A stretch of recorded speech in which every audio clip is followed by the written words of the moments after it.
Mabuhay, this is Bob from Love Beyond the Sea. My channel is for marriage-minded men, and I married a woman from the Philippines about 10 years ago. I want to talk about being a man of substance. Now, that term, man of substance, will mean different things to different people, probably not what my intentions are. And I'm going to run through these 11 old-fashioned qualities that separate true gentlemen from average men. And this is from Your Tango, Revolutionizing Your Relationships. And the author is someone named Zeta Slabicorn. And so please subscribe here and leave comments. I'm just trying to help people think about things they might not think about during the day about a relationship and how to be prepared for it. And again, I spend a lot of time on the internet and seeing what's out there and what people think a high quality man is, or a man of substance, may disagree with mine. So let's run through these because I only have 10 minutes. They start off with this.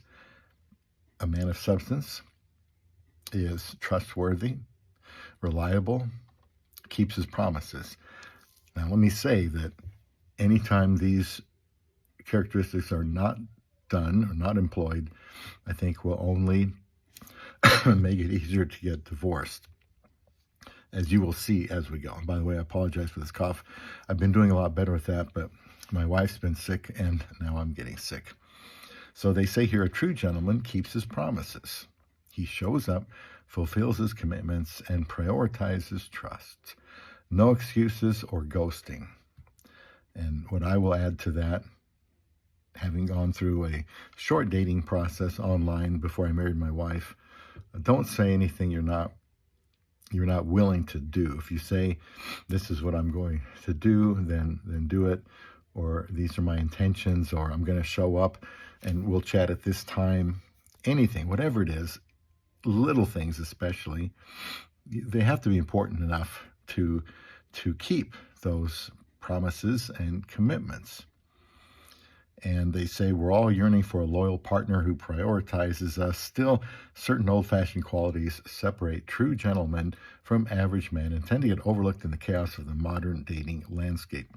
And I will also add that you don't have to be 50, 60, 70 years old to be a true gentleman with old-fashioned qualities.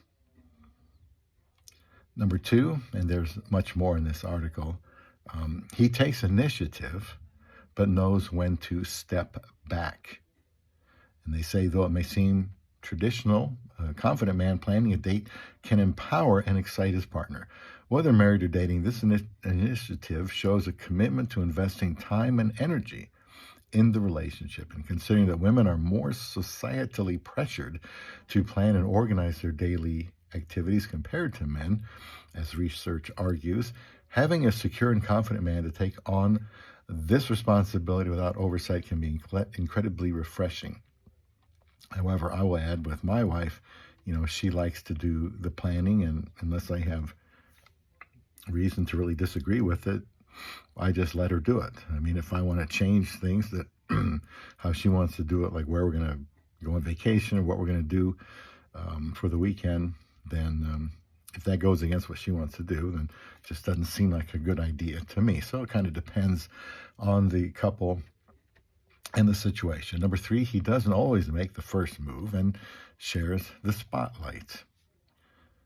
While first dates and early relationships often pressure men to make the first move emotionally and physically with their partners, men who are comfortable reversing traditional roles and giving their partners the autonomy to initiate intimacy can be one of the old-fashioned qualities that separate true gentlemen from average men.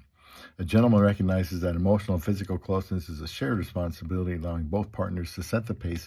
It's about mutual comfort and honest communication. Now, what I will disagree with here is that as a Christian, as I've said many times in this channel, no marriage, no sex. So in this case, a man of substance would tell anyone, no matter where they're from or how poor they are, that there will be no taking of your body for my lustful, selfish pleasure until we are married in front of witnesses in a legal marriage. To me, in this area, the area of intimacy, if we're going to extend it to sex, and I assume that may or may not be what they're getting at here, a man of substance has to say, no, nothing at all until we're married. After that, anything goes. 4, he speaks with intention. He avoids misleading behaviors or half-truths and is addressing issues directly. This commitment to transparency and honest dialogue fosters real trust, even when conversations might be challenging.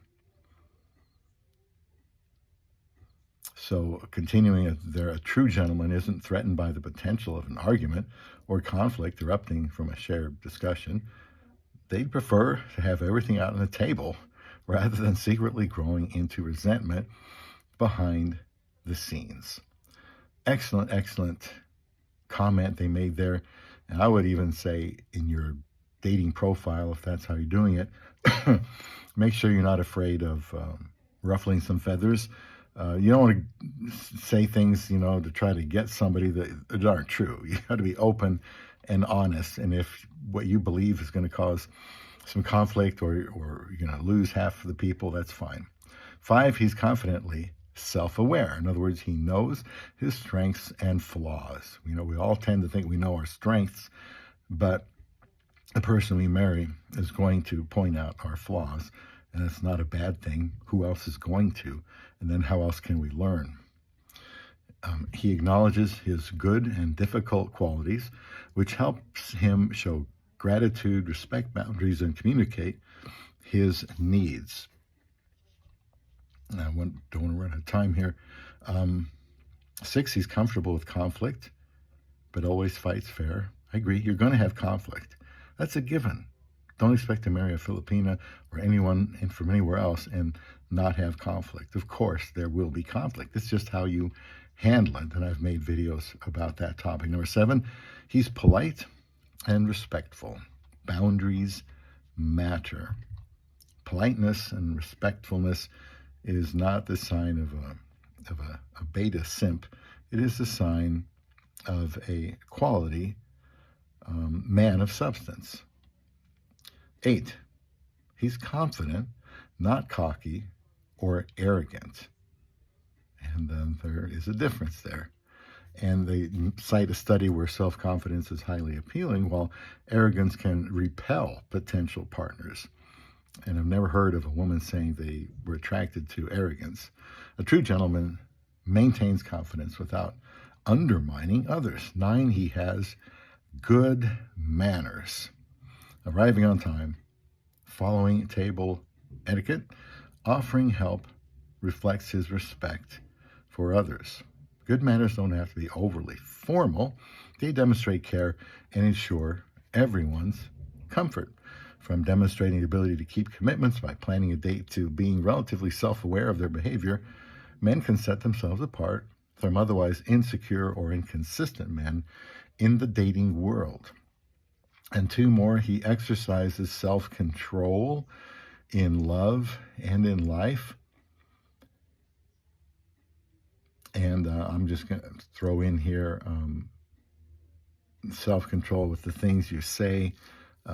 You can really kill a relationship with hurtful words. You can't get those words back. You can be forgiven. That doesn't mean the relationship is going to continue. You can't get those words back. So be very careful with what you say. And the last one, number 11, he's humble, real, honest, and authentic. I like that one. He recognizes his imperfections and values genuine conversation. This humility paves the way for open communication, deeper understanding, and stronger emotional bonds. When we remove the veil of a misleading personality or image driven by a toxic comparison culture and commit to truly seeing our partner and letting them see us and our authentic identities, we can cultivate healthier, more fulfilling connections. So think about those things if you're not in a relationship yet. And even if you are, leave a comment, get notifications, and subscribe to Love Beyond the Sea.